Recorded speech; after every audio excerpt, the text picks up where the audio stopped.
और जिस तरीके से इसका राजनीतिकरण किया जा रहा है उसका कभी समर्थन नहीं किया। पूर्ण मंदिर के निर्माण के अंदर प्राण प्रतिष्ठा ये धर्मशास्त्र के विपरीत है। निर्मोही अखाड़ा जो कि सदियों से वहां सेवा करता आया है उसका। नमस्कार। कांग्रेस ने कहा है कि वो राम मंदिर के प्राण प्रतिष्ठा समारोह में शामिल नहीं रहेगी। जो न्योता उनको दिया गया उसे ठुकराया है। इससे एक राजनीतिक कंट्रोवर्सी खड़ी हुई है। क्या कांग्रेस ने गलत फैसला लिया है? क्या ये एंटी हिंदू फैसला है?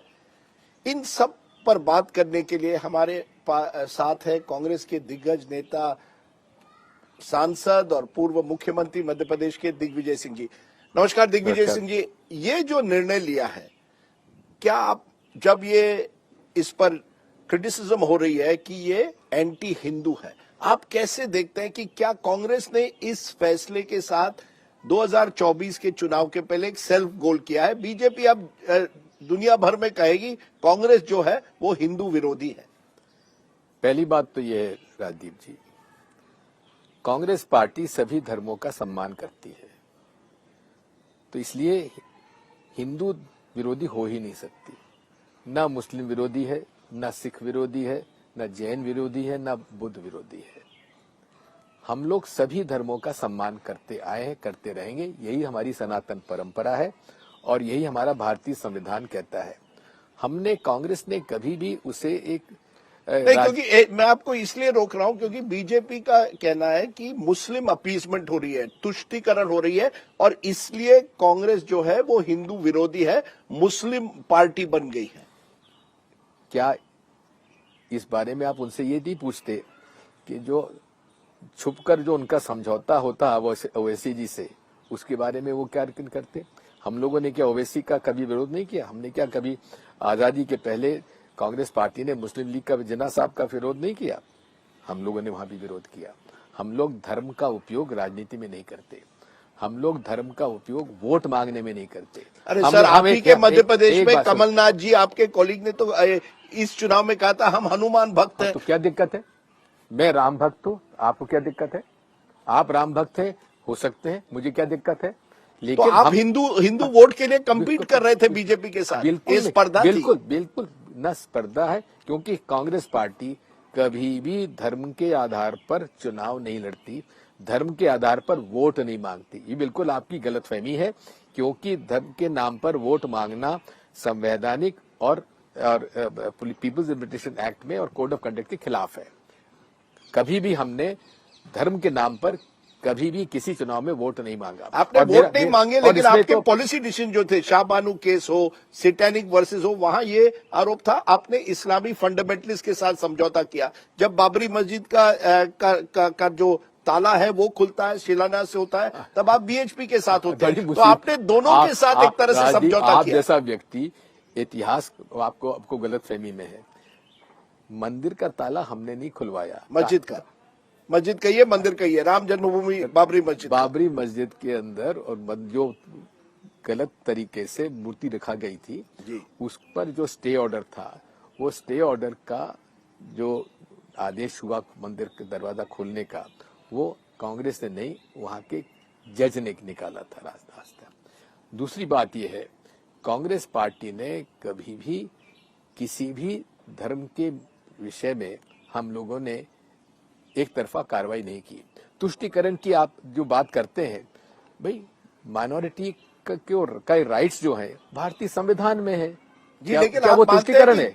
जैसे शाहबानों के बाद जो जिस तरह से राजनीतिक बहस हुई, उसके बाद कांग्रेस बैकफुट पर आ गई और अभी तक भी बैकफुट पर है, क्योंकि पिच जो है बीजेपी ने तैयार की है। बीजेपी साफ कहती है हम हिंदुत्व की पार्टी है। बीजेपी शुद्ध रूप से भारतीय संविधान और पीपल्स लिबरेशन एक्ट का उल्लंघन करती है सर, लेकिन आप क्यों भूल जाते हैं? 1989 से बीजेपी साफ कह रही है कि राम मंदिर हमारे मैनिफेस्टो पर है। इसलिए आ गई है क्योंकि वो भारतीय जनता पार्टी 2 सीटों पर सिमट गई थी जी, और इसीलिए उन्होंने भगवान राम मंदिर का विषय, जो कभी भी उनके एजेंडा में नहीं था, राम मंदिर का विषय आया है 1985 के इलेक्शन के बाद, और उसके बाद इसलिए आया है कि वो उनको सिमट के रह गई थी, गांधीयन सोशलिज्म की तरफ चले गए थे, उसमें उनको हार्ड उनको जो जो उनका जो उनका मूल जो आधार है धर्म का उपयोग करके किस तरह से धार्मिक भावना को उन्माद फैलाकर देश में राजनीति करना, जो कि भारतीय संविधान और पीपल्स लिबरेशन एक्ट और कोड ऑफ कंडक्ट के खिलाफ है, उसके का उल्लंघन करके राजनीति में आकर उन्होंने किया है। पर फिर भी बताइए दिग्विजय सिंह जी, प्राण प्रतिष्ठा हो रही है, सभी को न्योता दिया गया है, क्या बात है कि कांग्रेस नहीं वहां जाना चाहती? क्या कहीं ना कहीं आप प्रधानमंत्री मोदी को बॉयकॉट कर रहे हैं? दो कारण है जी। एक तो धर्मशास्त्र के खिलाफ है, किसी भी अपूर्ण मंदिर के निर्माण के अंदर प्राण प्रतिष्ठा, ये धर्मशास्त्र के विपरीत है। नंबर एक, इसी धार्मिक आंदोलन के विषय में बताता हूं कि जितने भी धर्म गुरु, स्थापित धर्म गुरु हैं इस देश के, चाहे शंकराचार्य जी हों, रामानंदी संप्रदाय के लोग हैं, वैष्णव संप्रदाय के लोग हैं, किसी ने भी इस प्रक्रिया और जिस तरीके से इसका राजनीतिकरण किया जा रहा है उसका कभी समर्थन नहीं किया। जिस तरह से निर्मोही अखाड़ा जो कि सदियों से वहां सेवा करता आया है, उसको हटाकर अपने चुनिंदे विश्व हिंदू परिषद के प्रचारकों को बिठाने का वहां बिठाया। और जिस प्रकार से चंपत राय व्यक्ति, जिसने कि हमारे दिए गए चंदे के अंदर स्कैम किया, जमीन खरीद में घोटाला किया, वो हमको शिक्षा दे रहा है। शंकराचार्य के संस्थापक संस्था को चैलेंज कर रहा है और रामानंदी संप्रदाय के लड़ाना चाहता है। अरे दोनों मिल के काम करने वाले लोग हैं। इसीलिए हम नरसिम्हा राव जी ने रामालय ट्रस्ट का गठन किया था मंदिर निर्माण के लिए, जबकि उन्होंने तो आप एक तरह से कह रहे हैं कि बीजेपी, आरएसएस, वीएचपी ने ये पॉलिटिकल प्रोजेक्ट बनाया है, मंदिर का निर्माण एक पॉलिटिकल प्रोजेक्ट बन गया, ये आप इस वजह से आप वहां नहीं जा रहे हैं? ऐसा नहीं, देखिए वो तो आज से नहीं है, उनका तो 1925 में आरएसएस का गठन हुआ, तब से उनका धर्म का दुरुपयोग करके और नफरत फैलाकर इस देश में राज कायम करना, राजनीति करना, वो उनका लक्ष्य रहा है। और ये बात मैं आपसे इसलिए कह रहा हूं कि जो कि भारतीय संविधान को एक चुनौती है, हमारे भारतीय सनातन धर्म के लिए चुनौती है और लोकतंत्र को चुनौती है, लोकतंत्र की चुनाव की प्रक्रिया को चुनौती है, उस वजह से हम लोग इसका अपोज करते हैं। लेकिन हमारा मंदिर निर्माण में कहीं आपत्ति नहीं है। लेकिन बीजेपी कह रही है कि देखिए ये हिंदुओं के भावनाओं से जुड़ा हुआ है, हिंदुओं की आस्था से जुड़ा हुआ है। अब जब इतने सालों के बाद मंदिर स्थापित हो रहा है, उसमें शामिल होने में क्या आप वहां जा सकते थे और कह सकते थे कि हमें नरेंद्र मोदी जी की जगह कोई और अगर प्राण प्रतिष्ठा करता तो ज्यादा अच्छा था, लेकिन बहिष्कार करना एक तरह से आप बहिष्कार कर रहे हैं। एक बात सुनिए, निमंत्रण हमको जहां से मिल रहा है वो ट्रस्ट में कौन लोग हैं? चंपत राय क्या है ये? दूसरा, एक जो भाजपा का उम्मीदवार वहां से पटना से लड़ा, वो वहां क्या कर रहा है? धर्मगुरु उसमें क्यों शामिल नहीं किए गए? रामालय ट्रस्ट को काम क्यों नहीं सौंपा गया, जिसमें कि शंकराचार्य थे और रामानंद संप्रदाय के प्रमुख थे, उनको ये काम क्यों नहीं सौंपा गया? राजनीतिकरण तो इन लोगों ने शुरू किया है, क्योंकि इनके पास उसके अलावा कोई मुद्दा नहीं है। लेकिन महंगाई बढ़ती जा रही है, बेरोजगारी बढ़ती जा रही है, ये धर्म के नाम पर लोगों को मूर्ख बना रहे हैं। क्या ये कांग्रेस जो आप कह रहे हैं पूरी तरह से इस बात पर एकजुट है या कांग्रेस में भी डिविजन्स है? कुछ कांग्रेस के नेता कह रहे हैं कि ये फैसला शायद गलत था, जाना चाहिए था। अर्जुन मोढवाडिया गुजरात कांग्रेस के नेता है। कुछ अन्य नेताओं का कहना है कि शायद आपने एक गलत फैसला लिया। क्या आप मानते हैं कि कहीं ना कहीं कांग्रेस भी दुविधा में है, जाए या नहीं जाए? यू आर कॉट बिटवीन, जैसे अंग्रेजी में कहते हैं, रॉक एंड हार्ड प्लेस। जो भी आप फैसला लेते हैं आप फंस जाते हैं। आप बिल्कुल गलत फहमी में हैं। कांग्रेस पार्टी ने पूरे सोच समझ के निर्णय लिया है। नंबर एक, सारे धर्मशास्त्रों के विपरीत ये प्राण प्रतिष्ठा हो रही है। नंबर एक, जिसमें कि सारे शंकराचार्य उन्होंने मना कर दिया आने के लिए, रामानंदी संप्रदाय ने इसको अपने आप से अलग रखा है। जो स्थापित परंपराएं थी उनको तोड़ा जा रहा है, हमको उस पर आपत्ति है। तो एक आपत्ति तो थी जिस तरह से धर्मशास्त्र का इन्होंने विरोध किया है, उसका पालन नहीं किया, वो।